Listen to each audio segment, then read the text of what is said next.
Hey, welcome back, everybody. We are back from Lake Hartwell for a few days here in northern Minnesota before we head down to Texas. And gonna go over Lake Hartwell with you guys, kind of recap it, walk through my tournament. It wasn't a total bomb, but it wasn't the finish we were looking for. I did a lot of things wrong, I did some things right. We'll kind of dive into it here. There was really a lot going on Hartwell. We were in the midst of the largemouth spawn, kind of on I'd say maybe the latter half of it, the tail end of it. There were spotted bass that were spawning. There were fry garters. There was a herring spawn. There was a shad spawn. A lot of things were happening. You could kind of pick your poison on Hartwell last week. And for me personally, I'm not the best sight fisherman. Sure, I can do it. I can catch some bass off the bed, but in an Elite Series tournament in that format, when you're under the gun, I've kind of discovered in the last 4 or 5 years it is not my primary strength. And so I try to avoid it if I can. And that's kind of what I did this week. I certainly did some looking in practice. I found a few areas that I felt like had some 3+ pound largemouth on bed that I could maybe catch late in the day after I had a base limit of spotted bass. But that was going to be my primary deal, was spots offshore in that 8 to 22 foot range. They're related to some rock, stumps, brush, primarily on points. There's 1,000 points on Hartwell.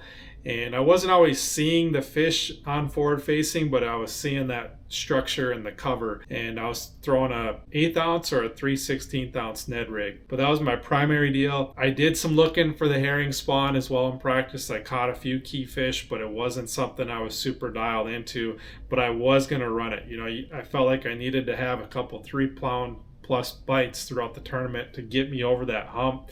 I was catching 13 to 15 pounds a day in practice, and historically I think that's not bad on Hartwell. A lot of times if you catch 15 a day, you're going to make a top 10. This week 15 a day was like 30th place. So the guys really showed out. Hartwell showed out. The weights were really good this week, and I definitely underestimated that, which was my mistake. That pre-tournament research in terms of figuring out the weights that you need can sometimes hurt you, and it definitely hurt me this week because I thought 13 to 15 was going to be good. Really, you needed like 14 and 3/4 to 15 to be good. So we'll kick off the day here. Day one, I was in the third flight doing at 4 o'clock, so I had a nice long day. And ultimately, my plan was to run some herring points that I had some 3 to 3.5 pound bites on in practice. This one was like the 5th one I tried to get on. Finally, I found one that was open and just started off a little bit deeper to work my way up shallow. And threw, I think this was a 3/16 ounce Ned Rig up on it. I saw a little brush pile on forward facing out in about 20 foot of water as I was working my way up onto that point. Get a decent little one here. Is like a 2 1/4. Really not a bad one to try and get a base limit started.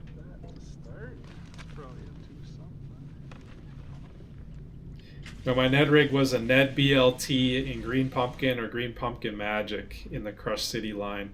Here I finally get up on this point. You can see that heron is up on the point, and I was throwing just a little plastic minnow, real lightweight, and kind of skimming it across the surface trying to imitate those herring. I caught a couple 3 to 3.5 pounders in practice doing that, and ultimately hauled water there, no bites. Bounce over to another little spot and just hovering that Ned Rig up in the water column here and get a small one. It was versatile, that Ned Rig. I could drag it on bottom.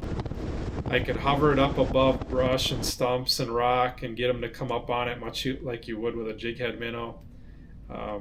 It really did a lot of things well for me. Here I'm just bouncing points. Everybody did it on Hartwell. It's kind of the name of the game here during the herring spawn. I can't tell you how many points I ran throughout this tournament. It's an insane amount. So just working our way up to this shallow point where I had a 3.5 pounder in practice and get a little, I don't know, it's maybe a 2 pounder on the Ned here. Get up to this point, pick up the jowler from Raplets. If you guys are looking for a big, loud topwater, throws a lot of water, has phenomenal hooks on it. You don't need to swap them out. Definitely check out the jowler. Just throwing it on 30-pound braid and a St. Croix Legend Tournament bass, medium moderate, more of a cranking rod, but you put some braid on there and it makes for a really good walking topwater bait rod. And get the one and only largemouth bite I had the whole tournament. Just probably a 2-pounder. Keep working down with this jowler. Just trying to generate a big bite. One that'll separate you. Here I moved out on that point, and there was a little road bed that crossed over this point and made a little ditch or a little divot on top of that. And that's what I'm looking at here. I do not see a fish there, but I just saw a little rough spot on top of that point. Throw the Ned Rig out there, just dragging it. You know, those spots were spawning and hanging out on any irregularity on these points. That like 8 to, like I said, 22-foot range.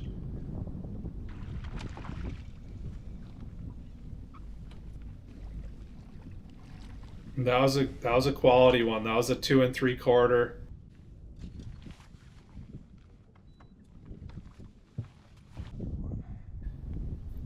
So that was one of the right kinds. Pick up the jowler on another point. You can see on the map there, it's a real big flat point there, all water. On to the next. Same deal here. You can see that heron up on that point. Pretty much every flat clay point had a blue heron sitting on it in the mornings.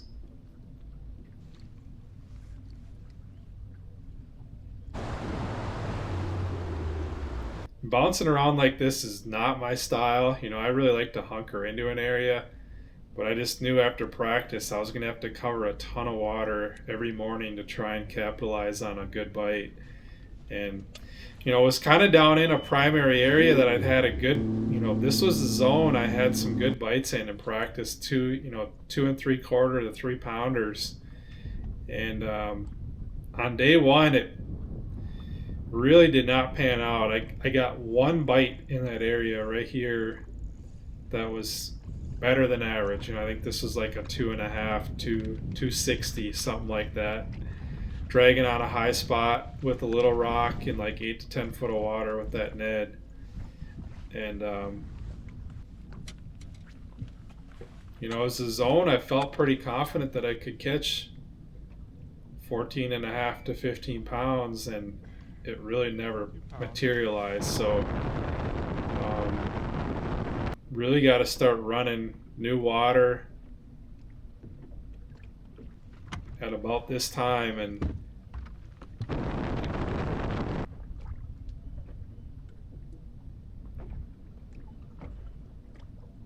here we get another one on the Ned. Just on some rock. Definitely not a helper.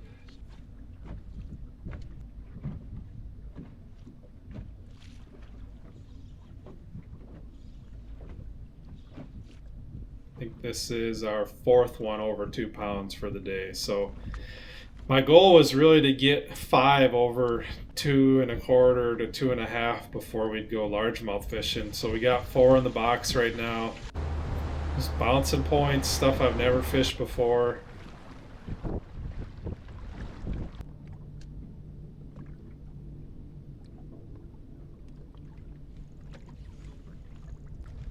You had to go through a bunch of these to finally get a decent one. It seemed like I was catching 20 to 30 a day before you'd finally put 5 okay ones in the boat. This was on a stump in about 8 to 10 foot of water. Threw at that stump and the fish rose right up off the bottom and ate that Ned before it even hit bottom, which happened a lot this week. That was like another 2.5, 2 3/4.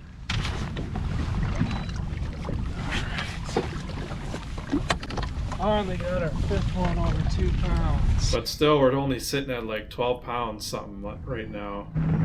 Say 2-4.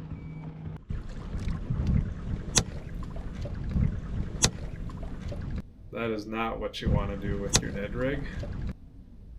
Put a nice little bullet hole in the apex there. Be sending that in to get repaired. Tungsten jig head and an apex did not mix very well.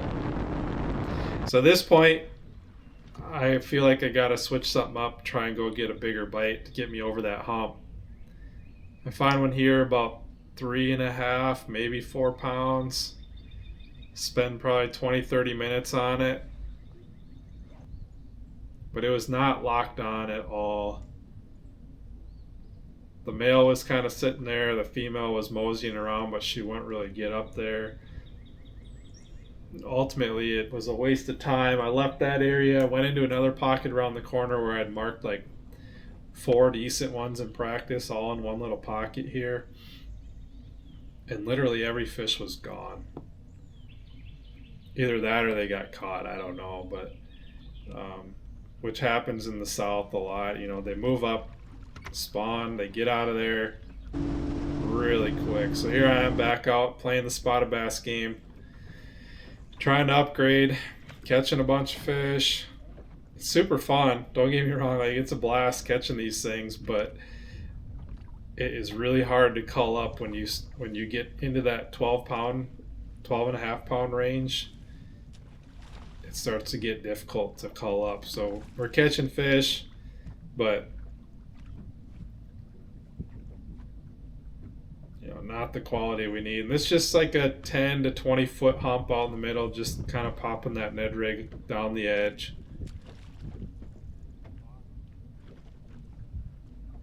Back into another pocket here to look around. Back out, chasing spots. So you can kind of get an idea of what the program was like. It's like you're playing a little bit of Russian roulette with these spots to try and get a 2.5 to 3 pounder, and then at the same time up shallow, these largemouth are not easy to catch either. It's like kind of what do you do? Here I blind casted to one that was in this area the day before, like a 3 to 3.5 pounder. Ultimately never got a bite there. Just trying to make something happen to get me over that 12 to 13 pound hump. And never did find one that was locked on, ready to go.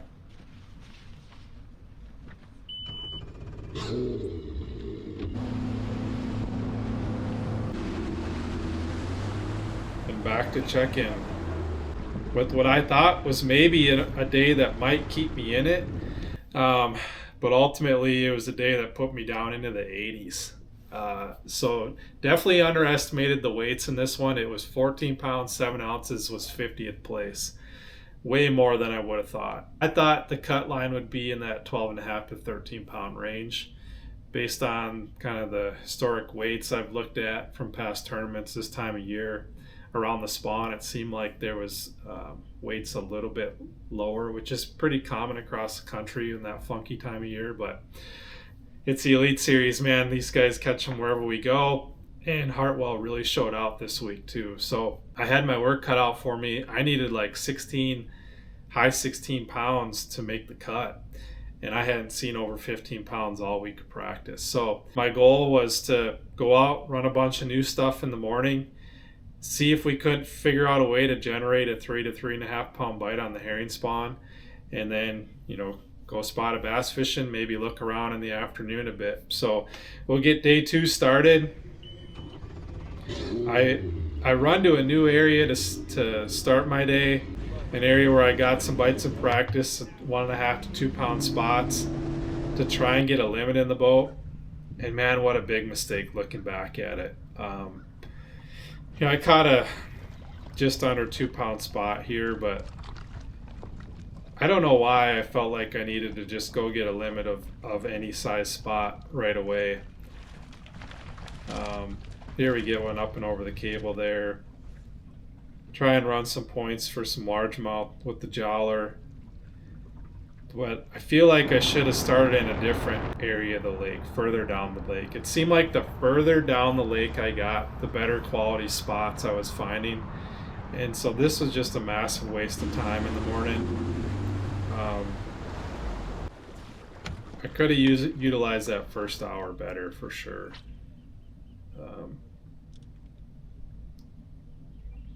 You know, limits were easy to come by. I don't know why I was trying to go to some of these areas just to put a limit in the boat, even though I knew in the back of my mind that, you know, they probably weren't going to be much more than 2 pounds. So here we get our, I think it was our second or third one in the box there. That was actually on the point I caught the 2 3/4 the first day.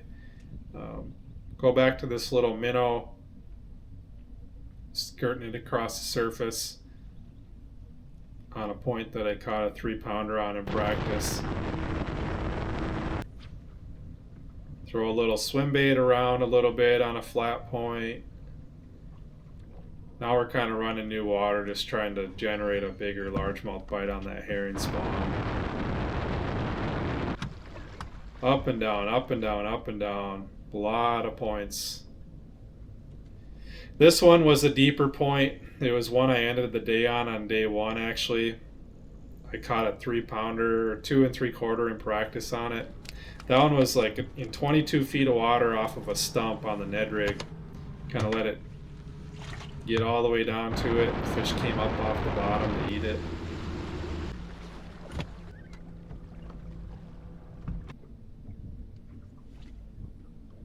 Back out on a little shoal that had a roadbed crossing it, and there was just a little bit of rubble and rock kind of in 8 to 10 foot. Could not see that fish on forward facing, but saw the little rough spot up there, dragged the net across it. That was like a 2.5. So now we got 2 decent ones in the boat. You know, 2 of the kind that we want to build our base off of. I must have had a limit at that time. I called one there, small limit.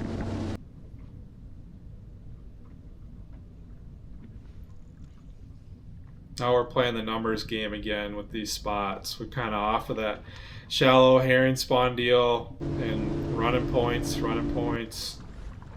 Throw the jowler on this flat deal. Try and maybe get a big largemouth.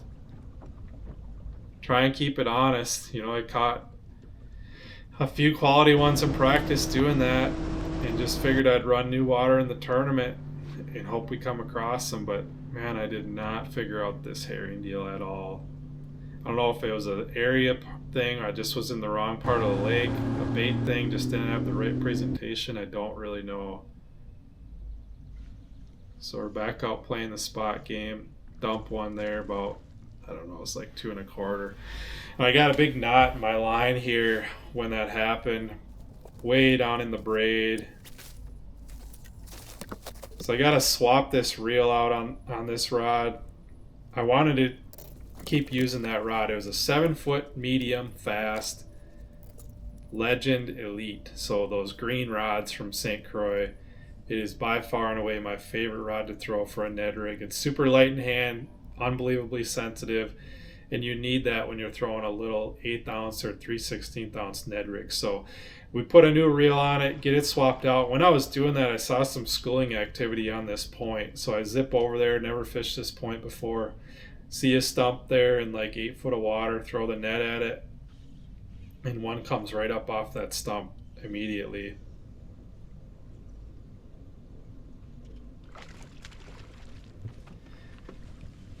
And that ended up being a 3-pounder.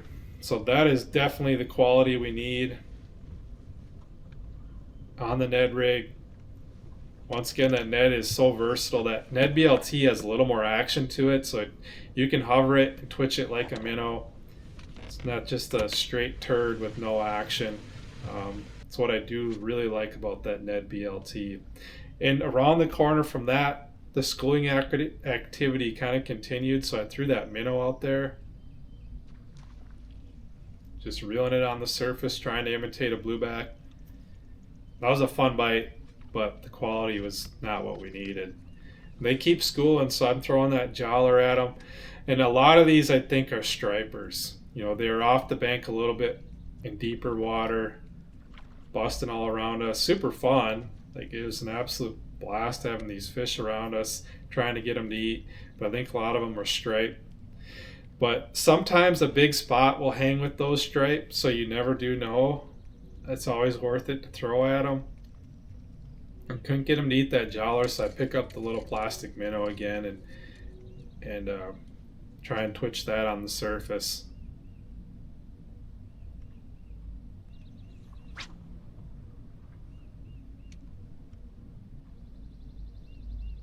Finally get one to eat it. Super cool bite right on the surface with that minnow.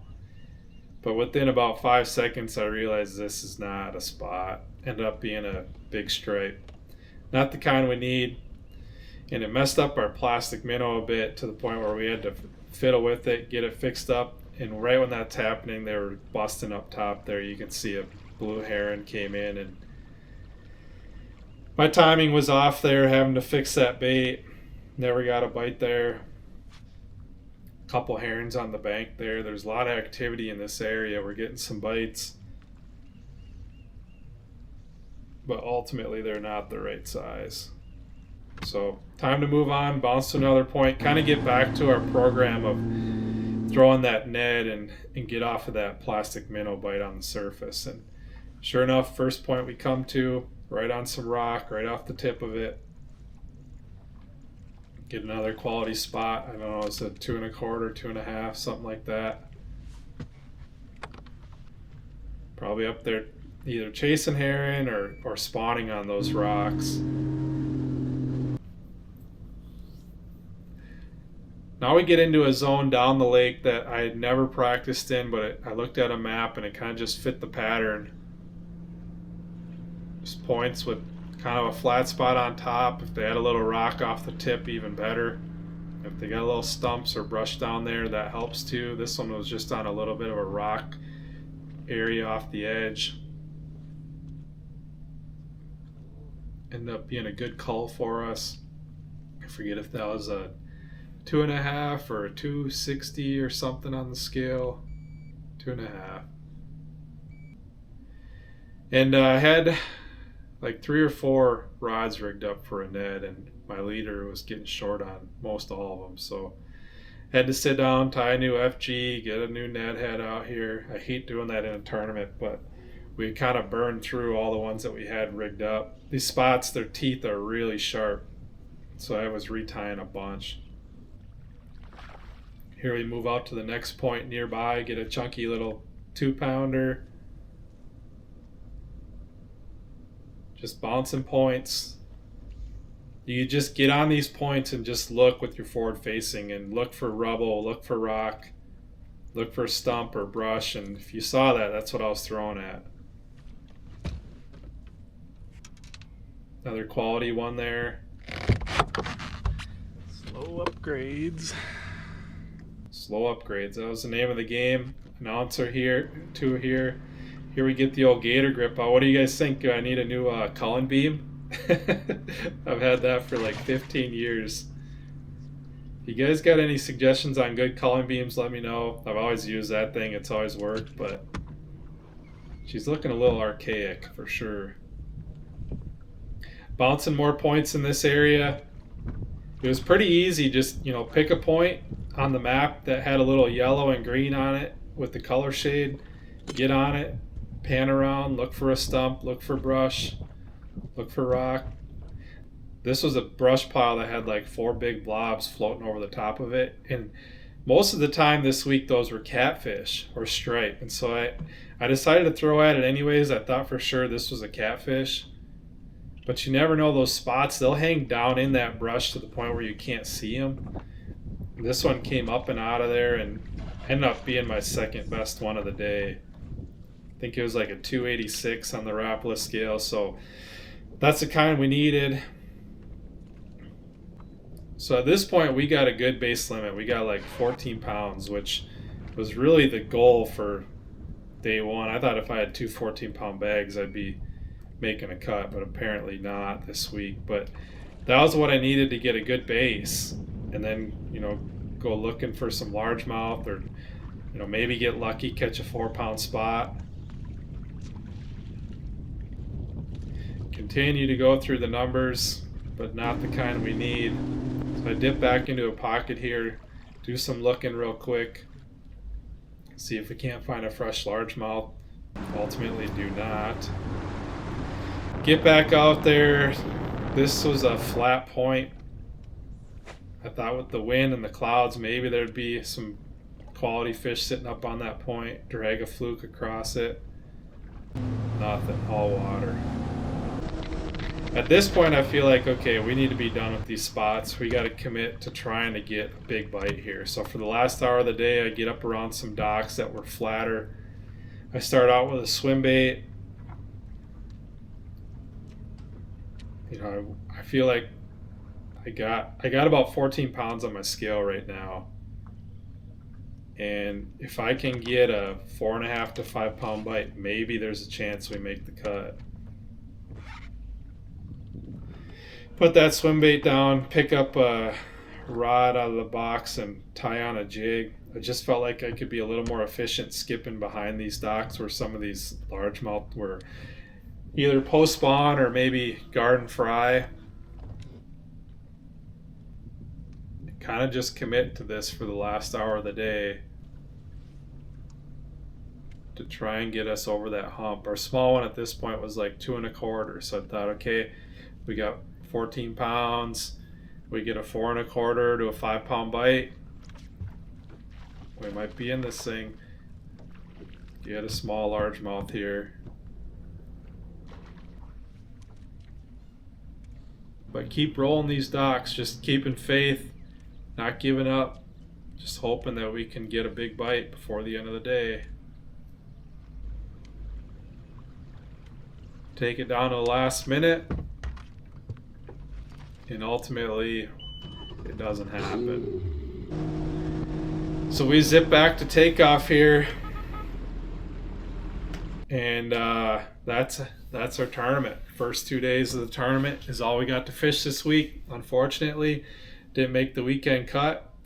Definitely underestimated the weights that it was going to take to do well. You know, after day one, I think we were in 86th place and we moved up to 67th. So we had a solid day two, but it still was not enough to make that cut. But we did make some points back, bumped us back up inside the classic cut. I think we're sitting in the low 30s in AOI right now after 4 tournaments, which really isn't terrible. But I was disappointed in this tournament from the standpoint that I felt like I understood how these spots were setting up on offshore structure. I just didn't run enough new water in better zones of the lake. It seemed like the further down lake you got this last week, the better quality spots were hanging in those areas.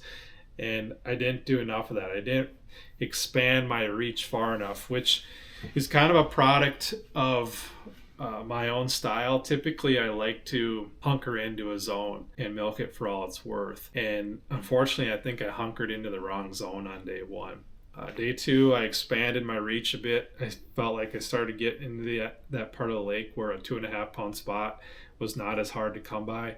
And when you're in those zones, you know, you're likely to catch a 2 3/4 or a 3 pound spot to go along with it. That, and I just didn't figure out the herring deal. I could not find a zone or a bait or an area that would generate a 3 pound plus bite every day. And you needed that to put yourself over the top in this tournament. So, you know, my program was throwing that Ned BLT, an 1/8 ounce or a 3/16 ounce head, depending on the depth. I threw that jowler a bit up shallow based upon some good bites I had in practice, but it just wasn't the deal. Or my zone just wasn't the deal where I was fishing and trying to make that herring spawn bite work. So like I said, 7-foot medium fast St. Croix Legend Elite. I'll put the links in the description below to all this product if you guys want to check it out. That'd be awesome. You know, it wasn't a great week on Hartwell. It wasn't a total bomb. We weren't down in the 80s or 90s. We got some points out of the deal, but offshore finesse fishing with the Ned Rig and light line, I feel like I can be proficient with that. I've done it enough for smallmouth. Just disappointed that I didn't put myself in the right zone of that lake until, you know, kind of the latter half of day two. So that's it. That's Hartwell for me in a nutshell. There was a lot going on. I settled into offshore spotted bass program. Felt like I could get 13, 14 pounds a day to make a cut, but I underestimated the weights.